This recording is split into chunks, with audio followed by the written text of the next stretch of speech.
दोस्तों नमस्ते, स्वागत है आप सभी लोगों का हमारे इस YouTube चैनल में। तो देखिए प्यारे बच्चों, आज हम लोग क्या देखेंगे। आज हम देखने वाले हैं क्लास 6 सिविक्स में जो चैप्टर नंबर 1 है, इसका क्वेश्चन और आंसर हम लोग देखने वाले हैं। और आप लोगों को पहले तो ये बता दूं कि हम लोगों ने ना इसके एक्सप्लेनेशन का जो वीडियो है वो ऑलरेडी अपलोड कर दिया है। तो आप लोग प्लेलिस्ट में जा करके उन दोनों वीडियोस को देख सकते हो। यानी कि चैप्टर नंबर 1 भी कंप्लीटेड है, चैप्टर नंबर 2 भी कंप्लीटेड है, और इसके आगे आपके जो भी लेसन्स हैं, चाहे वो आपका ज्योग्राफी हो या फिर सिविक्स हो, सब कुछ कंप्लीटेड है। तो प्लेलिस्ट में जाओगे ना, आपको सारी चीजें मिल जाएंगी। ठीक है। जैसे कई बच्चे मेरे से पूछते हैं कि आप कौन कौन से सब्जेक्ट्स पढ़ाते हो, तो बच्चों आप एक बार प्लेलिस्ट में जाकर के देखो ना, आपको सब कुछ मिलेगा। क्यों चिंता करते हो। तो आओ अभी हम क्वेश्चन पे चले। तो देखो, फिल इन द ब्लैंक्स, आपको यहाँ पर दिए गए जो प्लेसेस है उन्हें फिल करना है। तो पहला सवाल है कि मैन फिल्ड, अभी देखो मान लो यहाँ पे कुछ भी नहीं है। ठीक है। देखो, जिन्होंने भी एक्सप्लेनेशन का वीडियो देखा रहेगा उसको फटाक से इसका आंसर आएगा। क्या लिखा है कि man filled the need for dash for the day to day affairs of society to run smoothly. यानी कि अगर हमें सोसाइटी को स्मूथली रन करवाना है, अच्छे से चलाना है, तो हमें किसकी जरूरत पड़ेगी। मैन को किसका किसका एहसास हुआ कि हमारी सोसाइटी में ना क्या होना चाहिए जिससे हमारी डेली की जो एक्टिविटीज हैं वो प्रॉपरली हो पाए। तो उनको पता चला कि रूल्स होना चाहिए। ठीक है। तो इसीलिए रूल्स बनाए गए ताकि उन सभी चीजों को, मतलब वो जो सारे रूल्स एंड रेगुलेशंस हैं, लोग उसको फॉलो करें और जो हमारी सोसाइटी का जो क्रियाकलाप है वो सब अच्छे से चल पाए। ठीक है। अगला सवाल है कि dash helps the development of people's talents. क्या हेल्प करता है लोगों के टैलेंट को डेवलप करने के लिए। तो सोसाइटी। तो इसीलिए इसका आंसर प्यारे बच्चों सोसाइटी हो जाएगा। फिर we all have some emotional and some psychological needs. बिल्कुल सही है। हमारे ना मतलब देखो, वैसे तो देखा जाए तो हमारी बेसिक नीड्स क्या है हमने देखा ही था। हमारी बेसिक नीड्स क्या है प्यारे बच्चों। तो हमारे पास कपड़े होने चाहिए पहनने के लिए, छत होनी चाहिए रहने के लिए, और क्या होना चाहिए, और उसके बाद सिक्योरिटी भी होनी चाहिए, है ना। और एक और चीज देखिएगा यहाँ पर, ये देखो इसका आंसर आपको यहाँ पर मिल जाएगा। हमारी बेसिक नीड्स क्या क्या है। तो food, clothing, shelter, health and education, ये सब हमारी बेसिक नीड्स हैं। लेकिन इसके अलावा हमारी और भी कुछ जरूरतें होती हैं, जैसे कि इमोशनल और साइकोलॉजिकल नीड्स भी होती हैं। जैसे अपने आप को सिक्योर फील करवाना, और अगर हम दुखी हैं तो हमें लगता है कि दुख में हमारे साथ कोई होना चाहिए। अगर हम खुशी हैं तो हमें लगता है कि हम अपने खुशी को दूसरों के साथ शेयर करें। ठीक है। तो कहते हैं ना कि मनुष्य एक सामाजिक प्राणी है, यानी अकेला अकेला मनुष्य नहीं रह सकता, उसको समाज की जरूरत तो पड़ती ही है। तो इसीलिए यहाँ पे साइकोलॉजिकल आ जाएगा। क्वेश्चन नंबर 2 है यहाँ पे कि आंसर इन वन सेंटेंस, यानी कि एक सेंटेंस में हम सभी लोगों को आंसर लिखना है। तो देखिएगा क्वेश्चन क्या है कि which are our basic needs, यानी हमारे बेसिक नीड्स क्या क्या है। तो इसका आंसर हम देखेंगे। देखो, food, clothing, shelter, health and education are our basic needs, यानी कि हमारे बेसिक नीड्स क्या क्या है। तो फूड, शेल्टर, क्लॉथिंग और हेल्थ एजुकेशन, ये हमारी बेसिक नीड्स हैं। ये तो आप लोगों को याद करवा दिया ना मैंने, अभी एग्जाम में जरूर लिख करके आना, आपका ये एक नंबर कटना नहीं चाहिए। ठीक है। दूसरा, whose companies do we like, हमें किसका साथ, मतलब किसका साथ पसंद होता है। जनरली अगर देखा जाए तो अगर हमारी फैमिली हमारे साथ होती है, हमारे परिवार वाले हमारे साथ होते हैं, हमारे दोस्त होते हैं, रिलेटिव्स होते हैं, तो हमें कितना अच्छा लगता है ना। हमें अच्छा लगता है कि नहीं। तो वही इसमें लिख देना कि we like company of our family members, relatives and friends, है ना। हमें फैमिली मेंबर्स, हमारे रिलेटिव्स और हमारे फ्रेंड्स का जो साथ है वो हमें बहुत अच्छा लगता है। तीसरा क्वेश्चन है कि what opportunities does society provide us with, यानी कि कौन सी अपॉर्चुनिटी सोसाइटी हमको प्रोवाइड करती है। तो society provides us opportunities to develop our thinking, emotional and capabilities, express our thoughts and emotions and develop artistic skill. यानी कि यहाँ पे देखो, ये जो है ना, ये कैपेबिलिटीज होगा, वही मैं सोच रही थी। ठीक है प्यारे बच्चों, मैं ना इसको कुछ करती हूँ, रुको। यहाँ पे कैपेबिलिटीज आएगा, मैं लिख दूं, और या फिर ना मैं बताती हूँ। देखो, इसको हटा लेना, अरे तुम हटो। ठीक है। इसमें ना ये इसके आगे इसको जोड़ लेना, कैपेबिलिटीज ऐसे करके आएगा, कैपेबिलिटीज। ओके। मतलब जो सोसाइटी है ना, वो हमारी किस में हेल्प करती है। तो हमें अपॉर्चुनिटीज प्रोवाइड करती है कि हम अपने हिसाब से सोच पाए, हमारी जो भी इमोशनल कैपेबिलिटीज है हम उनको डेवलप कर पाए, राइट। और फिर हमारी जो भी फीलिंग्स है, हमारे थॉट्स हैं, उनको हम एक्सप्रेस कर पाए। अगर हमारे अंदर कोई कला है तो उसको बाहर निकालने का भी काम कौन करती है। तो जो हमारी सोसाइटी है वही करती है। उसी की वजह से तो समाज में आज हमें इतने सक्सेसफुल लोग दिखाई देते हैं। कोई बहुत अच्छी एक्टिंग करता है, बहुत अच्छा एक्टर है, कोई बहुत अच्छा गायक है। तो ये सब कुछ कैसे बने हैं, सोसाइटी की की वजह से बने हैं। अगर आप सोचो ना, अगर हम किसी गाने वाले पर्सन को सपोर्ट नहीं करते, लोग उसका गाना नहीं सुनते, तो वो जो आज इतने ऊंचाइयों तक पहुंचा है नहीं पहुंच पाता, है ना। मतलब उसको आगे तक पहुंचाने के लिए समाज का बहुत ही ज्यादा योगदान रहता है, ठीक है। समाज के योगदान के बिना आप कुछ भी नहीं हो, कोई भी, ठीक है। जैसे अभी हमारे प्रधानमंत्री मोदी जी की बात कर लेते हैं, है ना। तो वो हमारे देश के पीएम कैसे बने हैं, क्योंकि लोगों ने उनको सपोर्ट किया है, ठीक है। तो ये जो लोग वगैरह हैं सब किसके अंदर आ रहे हैं, सोसाइटी, समाज के अंदर ही तो आ रहे हैं, समझे। तो इसीलिए अगर आपको कोई भी पोजीशन मिली हुई है ना, तो उसका आपको ईगो नहीं करना चाहिए, है ना, कि हम तो ये हैं, हम तो वो है। ओके, हमें क्या करना चाहिए, हमें शांति से रहना चाहिए, क्योंकि आप यहाँ तक क्यों पहुंचे हो, इतना आगे क्यों पहुंचे हो, क्योंकि लोगों ने आपको सपोर्ट किया है, उन्होंने आपको आगे बढ़ाया है। इसीलिए अपने आपका जो भी पोजीशन है उसका कभी अभिमान मत करो, क्योंकि वो आपसे कभी भी छीना जा सकता है ना। जैसे हमारे देश में हर साल हर 5 सालों पे क्या होता है, इलेक्शन होते हैं, ठीक है। तो पहले कोई और मंत्री बनता है, फिर दूसरी बार में कोई और बन जाता है, ठीक है। तो अभी कोई बना मंत्री और फिर सोचे कि अब तो मैं ही हूँ जो हूँ, लेकिन 5 साल के बाद ऐसे भी तो हो सकता है कि तुम्हारी पोजीशन ही चली जाए, ठीक है, तुम वहां पे रहो ही ना। ओके, तो इसीलिए मैंने बोला ना कि आपको किसी भी पोजीशन का अभिमान नहीं करना चाहिए, क्योंकि वो आपसे कभी भी छीना जा सकता है, मतलब आपके हाथों से जा सकता है। तो इसीलिए वही यहाँ पे समाज की बात की गई है। आओ अब देखते हैं हमारा अगला सवाल कि what do you think, answer in 2 और 3 सेंटेंसेस। आप क्या सोचते हो, इसका आंसर आपको 2 या फिर 3 सेंटेंसेस में बताना है। How is a society form, यानी कि जो सोसाइटी है वो कैसे फॉर्म होती है।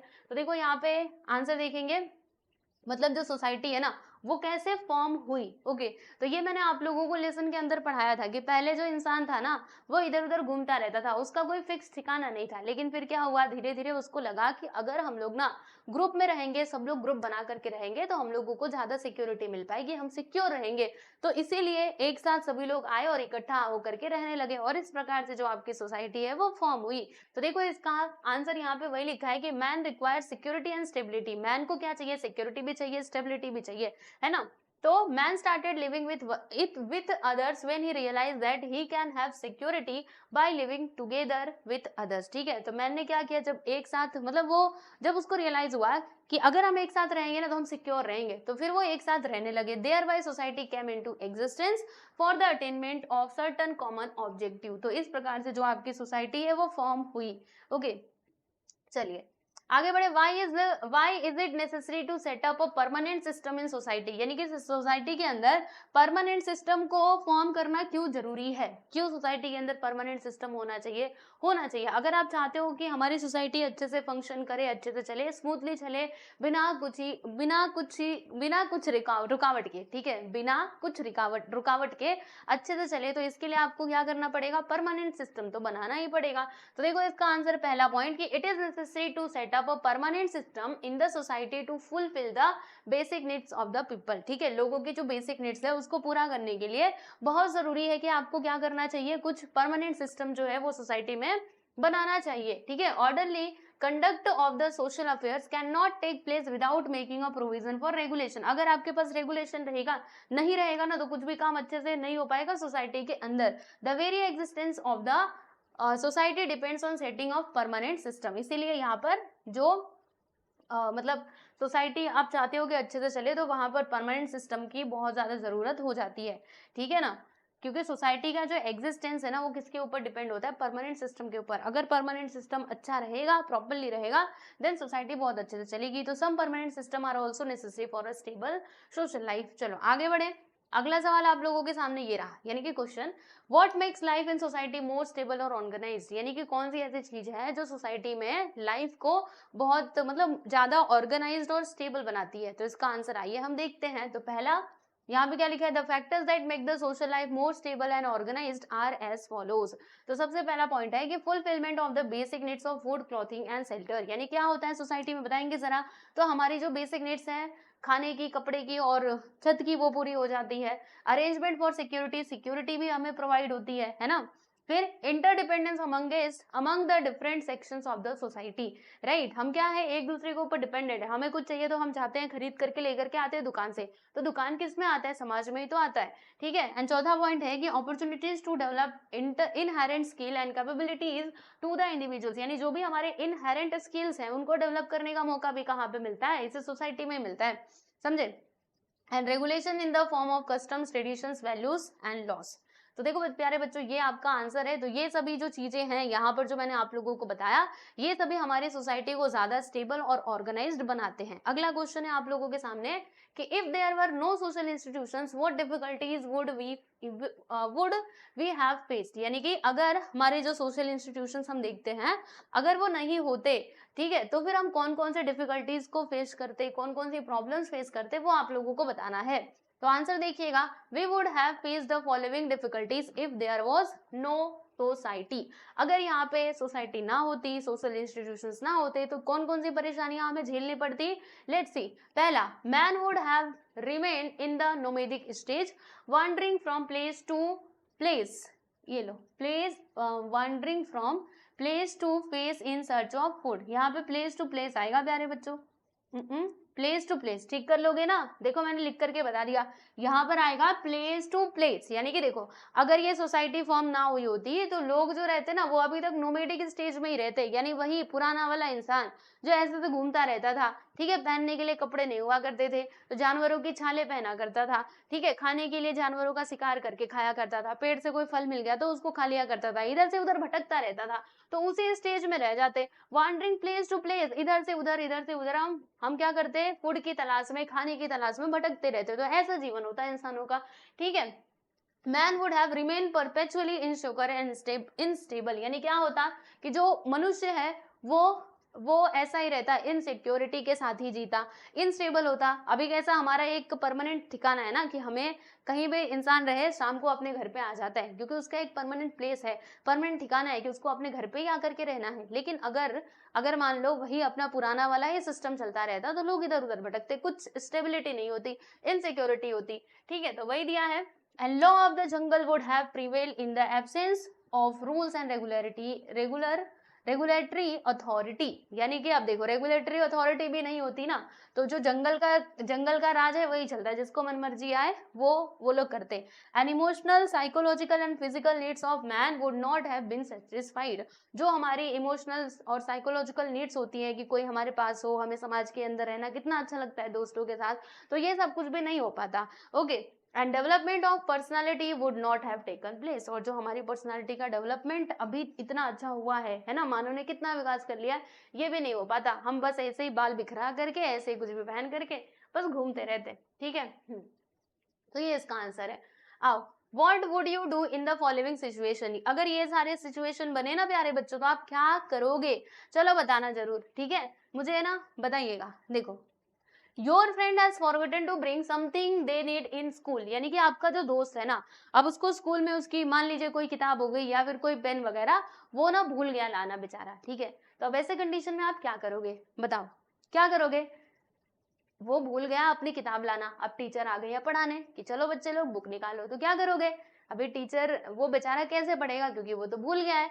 तो जो भी अच्छा बच्चा रहेगा वो क्या करेगा, है ना, जो डिसेंट स्टूडेंट है जो सबकी हेल्प करता है वो एक ही काम करेगा कि चल तो भूल गया ना, चल एक काम कर, हम दोनों ना एक ही किताब से पढ़ लेते, तू आजा मेरे बगल में बैठ जा, हम दोनों एक साथ पढ़ लेंगे। लेकिन और उसको आप समझाओगे भी, आपने उसकी हेल्प तो कर दी कि हाँ आजा तू मेरे पास बैठ जा, मैं और तू एक ही किताब से पढ़ लेंगे, ये बात तो ठीक है, दोस्ती तो आपने निभा दी, लेकिन उसको अच्छे से समझाओ भी कि देखो आप अभी तू ना आगे से ऐसी गलती मत करना, स्कूल आने से पहले अपना बैग प्रॉपर्ली चेकअप कर लिया कर कि सारी चीजें इसके अंदर रखी है कि नहीं, है ना। तो ये भी तो आपको समझाना इसका आपका फर्ज है ना, वरना आज वो इंग्लिश की किताब भूला है, कल दूसरी बुक भूल जाएगा, परसों तीसरी, तो ये तो भूलने का सिलसिला जारी ही रहेगा। तो आपका ये कर्तव्य बनता है कि आप उसको समझाओ कि आगे से तू ऐसी गलती मत करना और स्कूल आने से पहले अपनी जो भी नोटबुक है उनको चेक करके ही आना, ठीक है। तो ये आप बताओगे ना।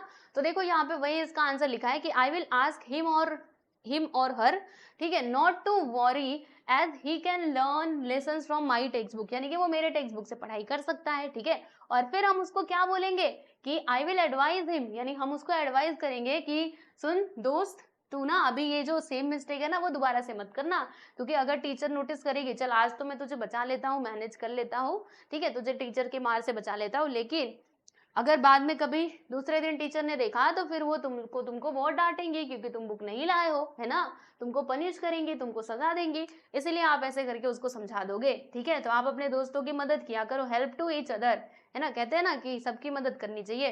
ठीक है, चलो अगला सवाल, मतलब नेक्स्ट सिचुएशन, पहली सिचुएशन तो सभी को समझ में आ गई होगी। दूसरी सिचुएशन है कि यू मीट अ ब्लाइंड और otherwise handicap person on the way, यानी कि रास्ते में ना आप आ रहे थे स्कूल से, ठीक है, स्कूल से या फिर अपने मतलब किसी दोस्त के साथ आप आ रहे हो रास्ते से, तो आपने क्या देखा, एक इंसान को देखा जो या तो हैंडीकैप है, थोड़ा सा चलने में उसको प्रॉब्लम है, या फिर वो अंधा है, ठीक है, ब्लाइंड है। तो आप अब ऐसे कंडीशन में क्या करोगे बताओ, इस सिचुएशन में आप क्या करोगे? तो जो भी डिसेंट स्टूडेंट्स रहेगा, मतलब जो भी हेल्पिंग वाले बच्चे रहेंगे, वो क्या करेंगे, वो उनकी हेल्प कर देंगे ना। अगर वो रोड क्रॉस कर रहे हैं तो उनका हाथ पकड़ के रोड क्रॉस करवा देंगे, या फिर उनको जहाँ पे जाना रहेगा वहां पे लेकर के चले जाएंगे, ठीक है। तो ये काम कर सकते हैं। तो देखो यहाँ पे वही लिखा गया है कि आई विल एक्सप्रेस। हाँ, और सुनो बच्चों, आप लोग को एक बात बताऊं, अगर आप किसी की मदद भी करते हो ना, तो आपको बहुत चौकन्ना रह के करना है, क्योंकि आप सभी जानते हो कि अब ये जो मतलब नई नई चीजें जो आ रही है ना, हम लोग देखते हैं ना कि बहुत सारे ऐसे हमें न्यूज सुनने के लिए मिलते हैं कि इधर से बच्चा चोरी हो गया, ये हो गया, ठीक है, उसने किसी को पकड़ के लेकर के गए। तो अभी हेल्प के चक्कर में ना आप खुद मत फंस जाना। तो जब भी हेल्प करते हो ना, बी केयरफुल। अगर किसी ब्लाइंड पर्सन की हेल्प कर रहे हो, आप सच्ची में देखो वो सही में अंधा है या फिर बस नाटक कर रहा है ना, वरना आपको वो उल्लू बना करके लेकर के जाएगा। तो ऐसे ऐसे काम नहीं करने कि हम उसकी हेल्प करने गए और खुद ही फंस गए, ठीक है। तो एकदम चौकन्ना रह के, हम जब आसपास अपने रोड पे चलते हैं ना, तो चौकन्ना रह करके चलना चाहिए कि कोई हमारे आसपास मतलब हमें नुकसान तो नहीं पहुंचाएगा। तो इस बात का जरूर आप ख्याल रखिएगा। तो देखिए इसका आंसर क्या है कि आई विल एक्सप्रेस सिंपैथी, ये अपने आप ही कैसे लिखा गया I will express sympathy and help that person to cross the road. I will require where he she wants to go and I will enquire है, ठीक है, ये require नहीं है, where he she wants to go and will accompany him or her to that place, यानी उसको जहां भी जाना है वहां पे हम पहुंचा देंगे, ठीक है। तो वही है इसका आंसर, आप देख सकते हो यहाँ पर आपका ये जो चैप्टर नंबर 1 था, आवर लाइफ इन सोसाइटी, ये होता है कंप्लीट। मैंने एक्सप्लेनेशन भी डाल दिया है, इसके क्वेश्चन आंसर्स भी बना दिए। तो बस अब आपकी जिम्मेदारी है पढ़ने की, बहुत अच्छे से पढ़ाई कीजिए। और हमारे टेलीग्राम चैनल से आप सभी लोग नहीं जुड़े हैं तो जुड़ जाइएगा, ठीक है प्यारे बच्चों। तो आज के लिए इतना ही, मिलते हैं नेक्स्ट वीडियो में। ओके, चलो बाय।